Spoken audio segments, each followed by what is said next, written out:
안녕하세요. 반갑습니다. Welcome to join us again. 이 시간에는요, 2019년 하반기 이후에 중공 경제가 아주 본격적으로 힘들어질 것 같은데, 그 분계 진행 경로상에서 어떤 그 특징적인 것들 정리해 보려고 합니다. 우선 팩트 3개를 정리하겠습니다. 1. 트럼프가 중공에 대해 관세 공격을 개시하기 전에도 이미 중공의 제조업 비용 지수는 미국의 대략 96% 수준이었습니다. 이미 중공은 생산비가 낮은 것이 아니었죠. 그래서 저렴한 제조비를 노리고 중공에 진출하였던 기업들, 그중 상당수가 이미 10여 년 전부터 중공 철수 붐이 있었습니다. 계속되고 있었던 거죠, 그게. 이런 상황에서 관세 25%를 부담한다면 중공 생산비는 사실상 미국보다 높게 된다 이겁니다. 이거를 팩트로 정리할 수 있겠죠. 2. 트럼프는 5월 13일자 트윗에서 중공 내 기업들이 중공 떠나고 있다. 25% 우리가 매긴 관세 중에서 4%포인트만 미국이 부담하고 중공은 대략 한 21%포인트 부담을 하는데, 이래서 손해를 보는 중공 기업들에게 중공 정부가 보조금을 주고 있다. 그런데 미국은 관세를 한 푼도 부담하지 않을 수 있다. 관세 없는 물건을 사면 된다. 관세 내는 기업들은 중공을 떠나서 관세 없는 베트남이나 다른 국가들로 떠나면 된다. 미국으로 오면 더 좋고. 중공에 매긴 관세는 미국의 물가나 성장에 영향이 없다. 이렇게 계속 말을 하고 있습니다. 트윗으로 이게 계속 말할 뿐만 아니라요, 기자회견에서도 계속 말하고 있습니다. 트럼프가 4%포인트, 21%포인트 이런 구체적인 숫자를 들어서 말을 할 때는 분명히 구체적인 근거가 있을 것으로 저는 봅니다. 이 시대의 최고의 인재들이 최고의 설비를 갖추고 최고의 데이터베이스를 기초로 분석한 최고의 고급 정보를 우리에게 트윗을 통해서 공짜로 알려주는 겁니다. 팩트 3.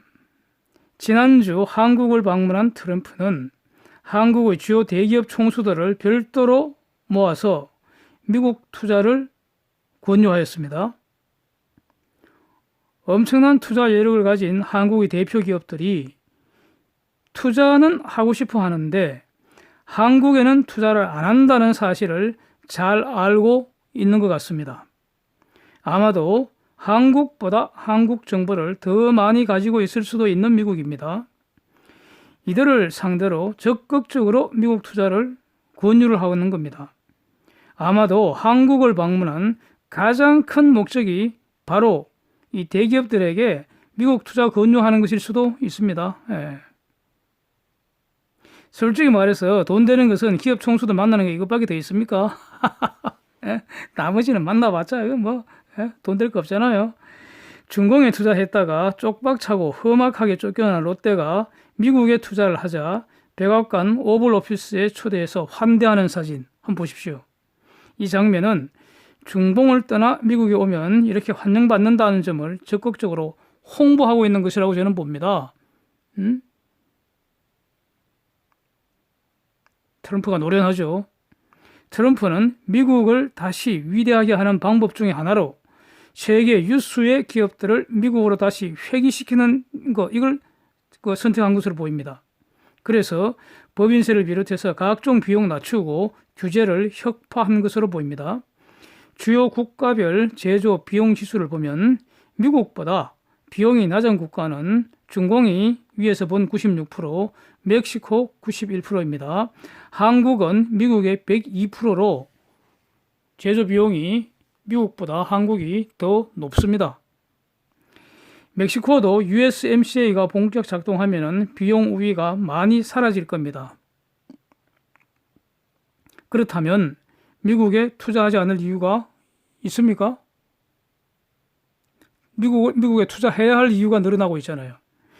이런 사실을 바탕으로 이제 추론을 해보면요, 트럼프 팀, 즉 트럼프를 팀장으로 해서 커들로, 나바로, 라이트하이즈, 로스 상무장관이잖아요. 라이트하이즈는 무역대표부 대표고, 이런 사람들이 집중적으로 말이죠.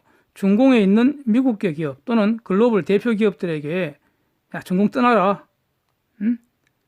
동남아로 가든가 미국으로 돌아오라. 이렇게 권유할 것 같습니다. 이런 걸 왜 안 하겠습니까?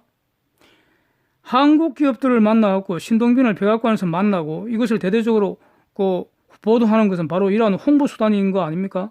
미국 오면 환영받고 성공한다 이겁니다. 이 중공에서 떠날까 말까 고민하는 기업들에게 앞으로 추가 관세 결국 부과될 거고 이보다 더한 것도 지금 준비되고 있다. 이보다 더한 게 뭘까요? 불법 보조금의 상계 관세 때릴 거고 통화 보조금의 상계 관세 날아갈 수 있다. 이런 중공 탈출 권유 노력을 안 할 이유가 없는 것이죠. 안 하면 정신이죠. 왜 안 하겠습니까? Why not? 지금은 패권 전쟁 중입니다. 관세로 고민하는 기업들에게 이제 미국이 투자하기에 더 좋은 곳이니 돌아오라 권유하는 것이 잘못된 거 아니잖아요. 따라서 중간 결론은 하반기부터는 중공을 철수하는 기업들이 급증할 것이라는 점입니다. 이미 제가 몇 번 말씀드린 내용인데 구글에서요.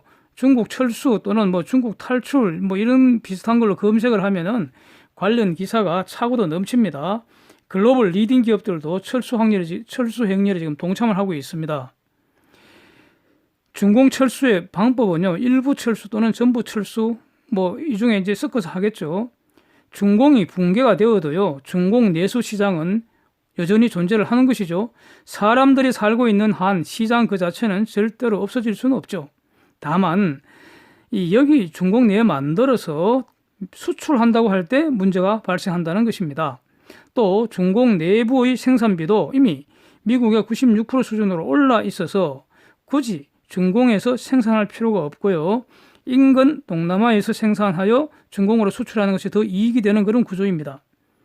이를 다 감안해서 기업들이 알아서 일부 철수 또는 전부 철수를 선택을 하겠죠. 그건 기업의 몫이고 하여튼 철수가 급증하게 된다는 겁니다. 그렇다면은 하반기 이후 내년까지 중공 경제는 어떻게 될 것 같습니까? 당장 수출 급감하고 수입 늘고 투자가 급감하겠죠. 기업이 떠나면요. 그 기업이 담당하던 투자, 생산, 고용, 수출 사라지잖아요. 이전에는 수출하던 물건을 수입할 수도 있잖아요. 그렇다면 국민소득에서 순수출은 더 크게 감소하는 것이죠. 국민소득 Y equal C 플러스 I 플러스 G 마이너스 T 플러스 X 마이너스 M 이 식에서 투자와 순수출 X 마이너스 M 급감하는 것입니다. 설상가상으로요. 화웨이 등 미국이 살생부 즉 엔티티 리스트에서 개별 저격하는 기업들이 담당하던 수출부터 이제 박살나겠죠. 그리고 이들이 내수용 생산도 서서히 타격을 받을 수밖에 없을 것입니다. 지난주 오사카 G20 트럼프 시진핑 서밋에서 트럼프가 화웨이에게 물건 팔 수 있다고 말은 했지만 동시에 화웨이 제재는 협상 끝까지 갈 거고 국가 안보에 위협이 없어야 한다는 말도 했다는 점. 그 다음에 현재까지 지금 그 보도를 종합하면은 화웨이는 여전히 살생부에 있는 것이고 피트 나바로는 저급 기술을 사용한 칩만 연간 한 소규모로 판매할 것이다. 이러고 있습니다. 화웨이 회장의 런칭 페이는 트럼프가 화웨이한테 물건 팔 수 있다는 저 말은 결국 미국 기업을 위한 것이지 우리한테는 실질적으로 도움이 안 되는 거 하나도 없다 이러고 있습니다. 결국 미국 기업들 재고 땡칠이 기회 주는 속빈 강정이라는 점이 드러나는 것 같습니다. 물론 구체적인 것은 다음 주 이후에 어떤 발표가 있겠죠. 그걸 나와봐야지 정확한 실상은 알 수가 있을 것입니다. 작년 2018년부터 중국 내 기업들 부도 급증하고 있다는 사실 여러 번 이 채널에서 다루었습니다. 관련된 영상도 이미 올라와 있습니다. 금년 1분기에는 작년보다 더 많다는 것이죠. 블룸버그 표를 한번 보십시오. 금년과 내년까지 회사채 만기 도래가 집중되어 있기 때문에 앞으로도 중공기업들 부도 급증 예상됩니다. 그런데 지금 중공에서 탈출하는 기업들 이건 전부 다 글로벌 대기업들이고 경쟁력 있는 기업들이고 아주 유수한 기업들입니다. 이런 기업들이 떠나버리면은 중공 내부에서 이 기업들과 공생관계를 맺고 있던 그 많은 기업들 어떻게 되겠습니까? 당장 일거리가 줄어들어 없어져 버리잖아요. 바로 풀어될 가능성이 매우 높습니다. 실업자도 거의 뭐 폭증해 버리겠죠. 이런 상태에서 내수가 살아날 수 있겠습니까? 분명히 내수는 위축될 것입니다.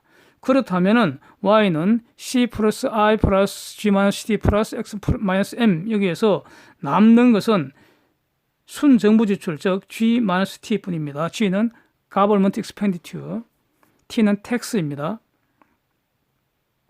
정부 지출 빼기 세금이라는 겁니다. 그래서 어저께 WEF 월드 이코노믹 포럼에서 중공의 리크 창이 세율 인하 계획을 발표한 것입니다.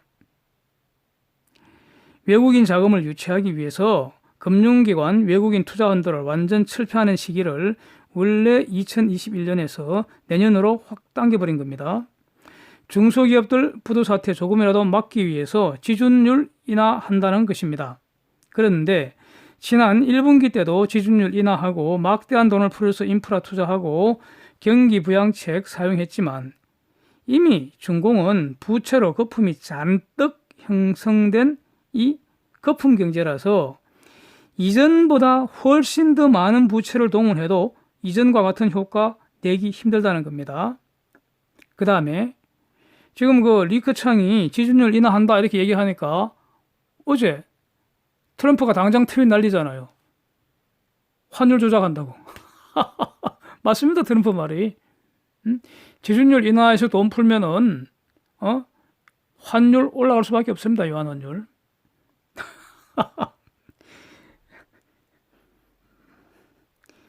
어저께 트럼프 트윗을 한번 보십시오. 예, 재밌습니다. 예. 자, 그래서 예? 부채를 동원해서 부양하려면 점점 더 많은 부채를 투입해야 하는데 지금은 이미 그 한계를 분명히 넘은 것 같습니다. 그래서 경제 추락을 막으려면 이제 정부 지출을 늘리는 수밖에 없는데 문제는 이 늘어나는 정부 지출로 뭘 할 수 있습니까? 에? 이걸로 떠나는 기업을 막을 수 있습니까? 에? 이 상황에 정부 지출 늘려서 인프라를 투자하면요, 제가 보기에는 사약에다가 황산굴이 타서 마시는 꼴이 아닌가. 응?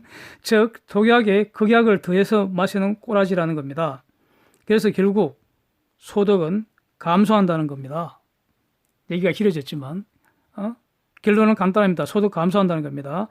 내년도 중공의 그 GDP 성장률 3% 밑으로 더 심하면 마이너스 성장을 한다고 해도 놀랄 일이 아니라는 겁니다. 마이너스 성장하는 것이 당연하다는 겁니다. 소득이 감소하면요, 저 어마어마한 부채를 어떻게 감당할 수 있겠습니까? 에? 방법은 오로지 하나뿐입니다. 거품 터잡는 겁니다. 자산과 부채를 동시에 장부에서 싹 지워버리면 됩니다. 뭡니까 이거?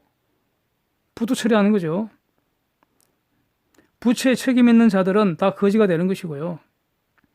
중공의 거품이 꺼진다면요, 미국은 하반기 이후 또 3%대 성장을 유지를 한다면은 저는 그 하반기 이후에 다우지수 3만 포인트 올 거라고 저는 봅니다. 예. 중공은 꼬꾸라질 거고요. 예. 즉 따로 가는 거죠. 지금 이렇게 하려고 트럼프가 저렇게 하는 거 아닙니까? 지금까지 저렇게 패권 전쟁을 벌이고 있는 거 아닙니까?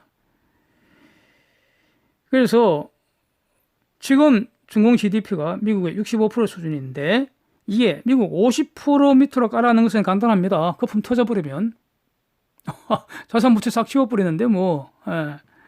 그렇게 되면 그 다음부터 GDP 성장률도 뚝 떨어지겠죠.